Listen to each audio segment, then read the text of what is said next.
যদি আপনি আমাদের চ্যানেলে নতুন তাহলে সাবস্ক্রাইব করতে ভুলবেন না আর বেল আইকনে ক্লিক করবেন যাতে আমাদের সমস্ত নতুন স্টোরি আপনি সবার প্রথমে দেখতে পান। সিমলা একটা অপূর্ব জায়গা।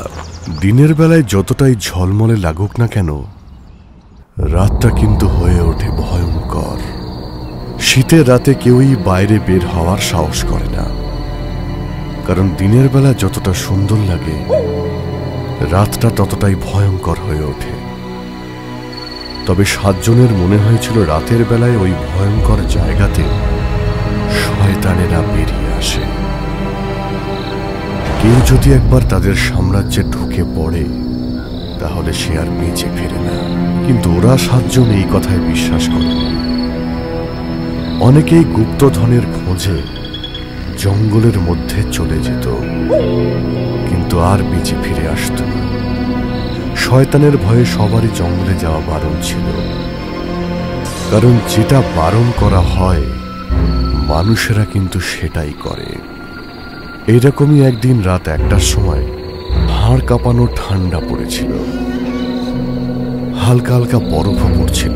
এইরকম আবহাওয়াতে দীপ্তি, প্রিয়াঙ্কা আর হিনা 3 জন বান্ধবী সিমলার জঙ্গলে কিছু খুঁজছিল।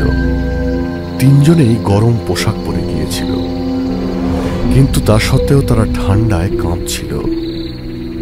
আর কত হাঁটতে হবে, আমার পায়ে ব্যথা হয়ে গেল। আর একটুখানি রাস্তাই তো আছে, কিছু পেতে গেলে কিছু খোয়াতে তো হবেই। আর তাছাড়া আমরা এখানে যেটা খুঁজতে এসেছি সেটা খোঁজা খুবই অসম্ভব একটা কাজ, তাই কষ্ট তো করতেই হবে। কিন্তু একবার যদি আমরা পেয়ে যাই তাহলে সারা জীবন আরাম করতে পারবো। কিন্তু হিনা, তুই এই ব্যাপারে শিওর তো যে আমরা যেদিকে যাচ্ছি সেটা ঠিক রাস্তায় যাচ্ছি? হিনা তার হাতে থাকা ম্যাপটা ভালো করে দেখতে থাকলো আর কম্পাস দেখে বলল যে আমরা একদম সঠিক জায়গাতেই যাচ্ছি। এটা বলে সে আশপাশের গাছগুলো ভালো করে দেখল। তবে তার চোখ মুখ যেন ভয় শুকিয়ে গেল। কিন্তু সে শয়তানের কথা তার বান্ধবীদের কিছুই জানালো না। কিন্তু এত ঠান্ডায় তো আর এক পাও চলতে পারছি না, আর তারপরে বরফ পড়াও শুরু হয়ে গেল।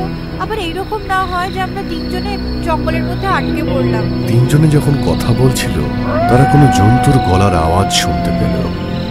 আমার মনে হয় না আমরা এখান থেকে বেঁচে ফিরতে পারবো। একদিকে জঙ্গল আর একদিকে জঙ্গলি জানোয়ার। আমি আর তোদের সাথে যেতে পারবো না, আমি চললাম। যে রাস্তা দিয়ে ওরা জঙ্গলের ভিতরে ঢুকেছিল সেই রাস্তা দিয়েই ফিরতে থাকে। দীপ্তি, আরে তুই এইভাবে একা একা যাস না, দাঁড়িয়ে যা। খানিকক্ষণের মধ্যেই আমরা আমাদের গন্তব্যস্থানে পৌঁছে যাব। একা একা গেলে তুই নিজের সাথে সাথে আমাদেরকেও বিপদের মধ্যে ফেলবি। দাঁড়িয়ে যা। তোরা যদি আর না যেতে চাস তাহলে আমরা এখানেই থাকছি, সকাল হলে তখন ফিরে যাস। আমরা গুপ্তধনটা খোঁজার জন্য এগিয়ে যাব।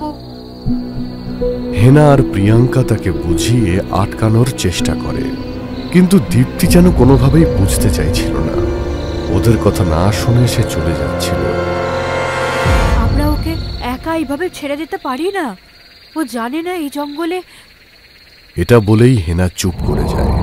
তুই ঠিকই বলেছিস, আমরা দীপ্তিকে এইভাবে একা ছেড়ে যেতে পারবো না। কিন্তু অর্ধেক রাস্তায় এসে এইভাবে ফেরত যাওয়াটা এটা বুদ্ধিমানের কাজ নয়। তুমি যদি যেতে চাও তাহলে যেতে পারো, আমি ম্যাপ দেখে এগিয়ে যাচ্ছি। ম্যাপটা তুমি আমায় দাও। এটা বলেই প্রিয়াঙ্কা এগিয়ে যায়, কিন্তু হেনা বুঝতে পারছিল না ও কার সঙ্গে যাবে, দীপ্তির সঙ্গে নাকি প্রিয়াঙ্কার সঙ্গে। আমরা যে রাস্তা দিয়ে এদিকে এসেছি সেই রাস্তায় কোনো সমস্যা তো দেখলাম না। দীপ্তি একা চলে যেতে পারে, কিন্তু সামনে যে কি আছে কে জানে। এইভাবে প্রিয়াঙ্কাকে একা ছাড়াটা ঠিক হবে না, আমার ওর সাথেই যাওয়া উচিত। তাছাড়া গুপ্তধন তো সামনেই রয়েছে। প্রিয়াঙ্কা দাঁড়াও, আমি তোমার সাথে যাব। তারপরে দুজনে জঙ্গলের আরো ভিতরের দিকে এগোতে থাকে। দুজনে কিছু দূর যাওয়ার পরে তারা অনুভব করে তাদের আশেপাশে যেন কেউ রয়েছে। কারো যেন পায়ের শব্দ, তার সঙ্গে কারো জোরে জোরে নিঃশ্বাস নেওয়ার শব্দ শুনে দুজনে একে অপরের হাত শক্ত করে ধরে, কিন্তু আশেপাশে কেউই ছিল না। হঠাৎ করে একটা গাছ জোরে জোরে নড়তে শুরু করে। ওরা দেখে গাছের ওপর দুটো ভয়ঙ্কর চোখ দুটো রক্তে লাল হয়েছিল। সেটা দেখে দেখে দুজনেই চিৎকার করে ওঠে। ঠিক তখনই একটা কালো বেড়াল উপরে গাছ থেকে এসে নিচে লাফ দেয়। দুজনে আঁতকে ওঠে। সেই ভয়ঙ্কর ঠান্ডাতেও তারা দুজনে ঘামতে শুরু করে, আর ভয়ে তাদের চোখ মুখ শুকিয়ে যায়। এটা তো শুধু বেড়াল, আমি ভেবেছিলাম কোনো সাংঘাতিক জন্তু হবে। তারা সাহস করে সবে একটু এগোচ্ছিল, ঠিক তখনই দীপ্তির চিৎকার শুনতে পায়।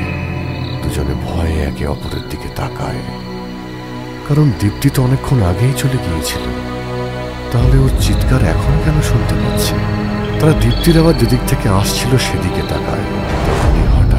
তখন একটা দমকা হাওয়া এসে হিনার গায়ে লাগে, আর সে মাটিতে পড়ে যায়। সে উঠে আশপাশটা ভালো করে দেখে, কিন্তু কাউকেই দেখতে পায় না।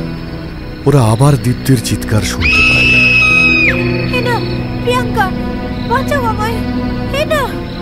দুজনে যখন ঠিক সেই দিকে এগোচ্ছিল, ঠিক তখনই তারা আবার দীপ্তির ভয়ঙ্কর আর্তনাদ শুনতে পায়।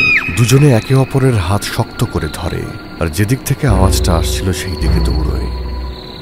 আর ঠিক তখনই তাদের সঙ্গে বাদুড়গুলো উঠতে থাকে। ওদের হাত থেকে বাঁচার জন্য ওরা আরো জোরে দৌড়তে শুরু করে। যখন ওদের মনে হয় বাদুড়গুলো অনেকটা পিছনে রয়েছে, তখন ওরা দুজন একটা বড় গাছের নিচে এসে দাঁড়ায়। ওরা দুজনে ভয়ে আরো জোরে জোরে নিঃশ্বাস নিতে থাকে।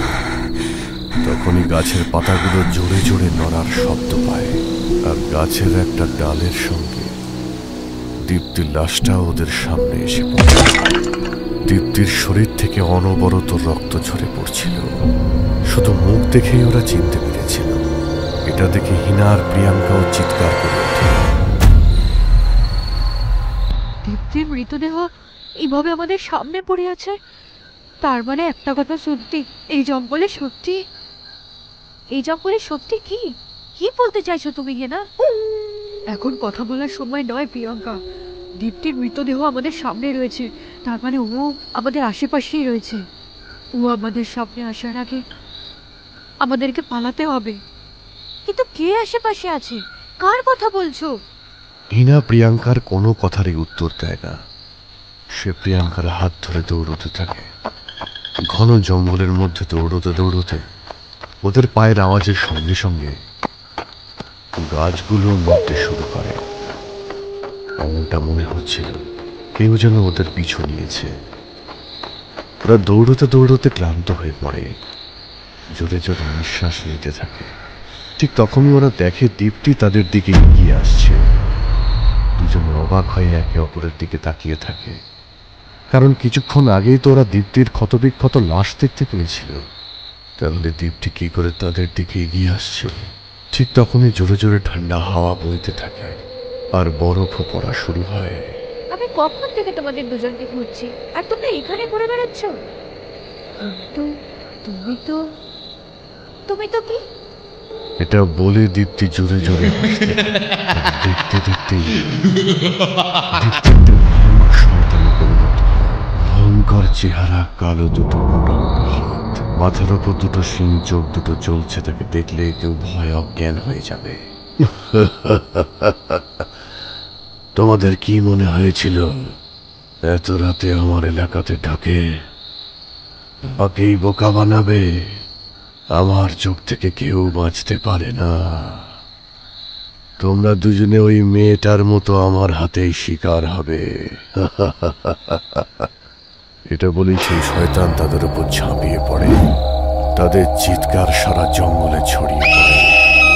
পরের দিন সকালে 3টে লাশ দেখে জঙ্গলে শয়তানের আতঙ্ক আবার ছড়িয়ে পড়ে।